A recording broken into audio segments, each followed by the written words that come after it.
Hey everyone, welcome back to another episode of Practicing My Way Back. Great week this week. Had a couple of, well, not milestones, but really positive events that indicate to me that the recovery is going really well. Doing a lot more in physical therapy. I'm feeling stronger. And not the least, I had my first gig back. It's this church gig I do in Augusta.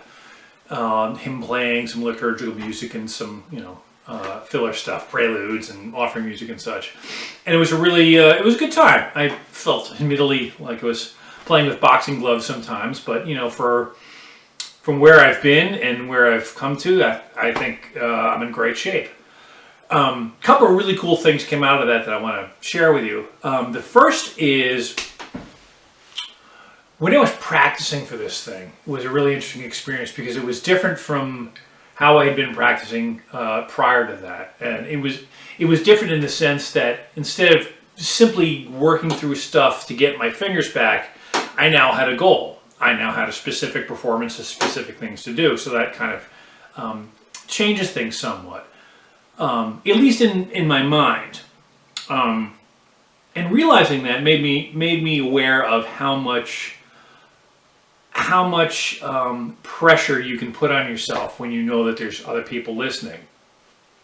And trust me, it's really, really hard not to do that because performance is an exposure. It's you're putting yourself out in front of people and it feels weird. And you can experience this in as simple a context as going to your lesson every week. How many times have you said to me or even said to your other teachers, I could play this really well at home, I'm having trouble with it now. Well, the reason is you're in front of someone and this is changing the dynamic.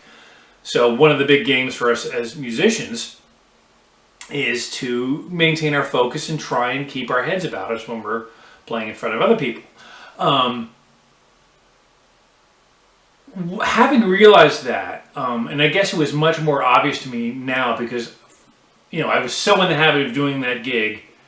And then I had the stroke, and all of a sudden I wasn't doing that, and I went just kind of back to playing for, working on my technique and fundamentals and mechanics.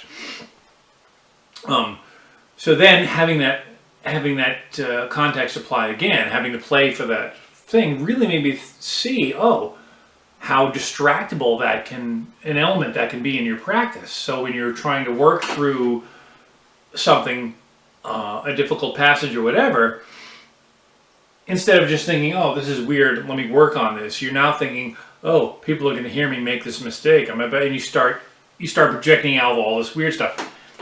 That's when you got to stop yourself. And that's where I stopped myself and said, okay, now, stick to the fundamentals. Practice slow. Work the stuff out a little bit at a time. Rest. Practice slow. And just keep doing that.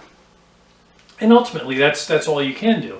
And that's big point number one. That's the effort, right? And it's really weird because I remember thinking to myself that having this condition that we'll label stroke recovery sort of gives me this thing to lean on, saying, well, I've really done the best I can considering I've had this. I'm recovering from a stroke. But the reality is that doesn't have to be there. Wherever you are, that's the thing that you lean on. You lean on the fact that, okay, this is the place I'm at. This is where my skills are. I have put in the effort that I can, and that's okay. That's the big piece of it, and that's what ultimately helps you to push that expectation of the audience away, is realizing that I've done everything I can. I'm okay.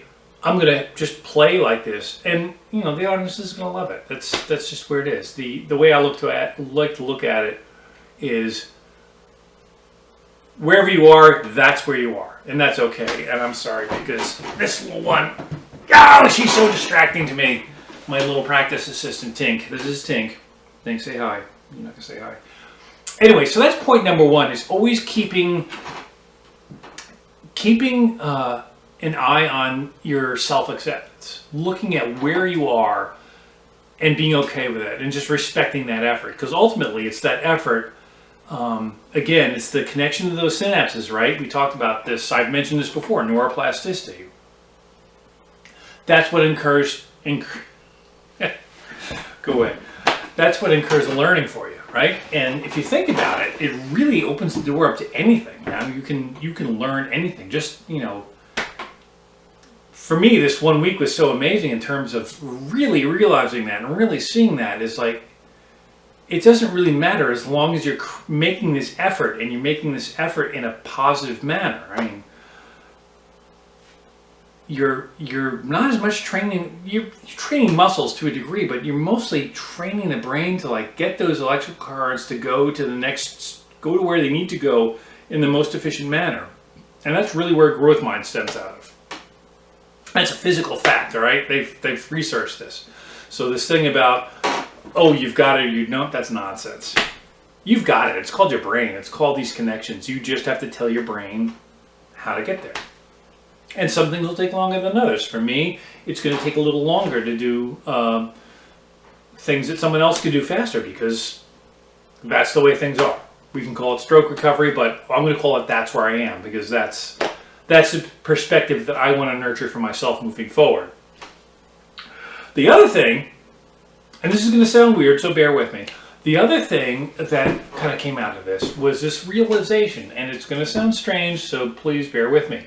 This realization was that I don't really care if I do another solo concert in front of people. Told you it was going to sound weird. I'll say it again. I don't care if I never do another solo concert in front of an audience.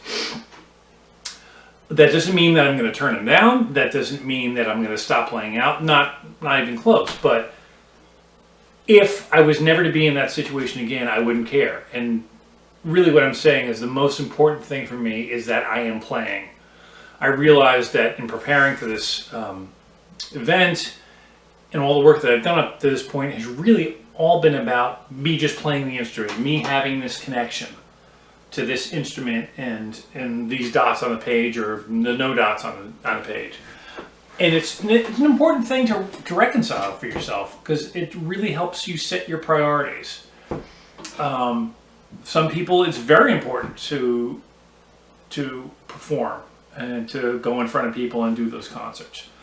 And that's fine. What I'm saying is make sure that you're clear about that. The best piece of advice that I was ever given, and I've told some of you this, I know I have, is the best piece of advice was always be clear about what you're doing and why you're doing it.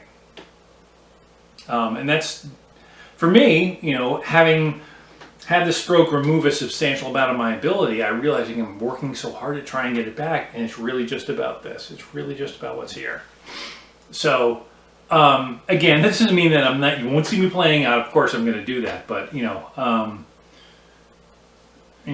best way I can put it is a quote from Henry V, the Shakespeare play, where Henry says to the French ambassador, "While we are, we would not seek a battle, but while we are, we wouldn't turn one away." So, take that for what it's worth. That's my bit for the week. Side note, I went back into school today very briefly just to say hi to everyone. It was lovely to see everyone there. So hopefully sooner rather than later we'll be back in there slowly but surely.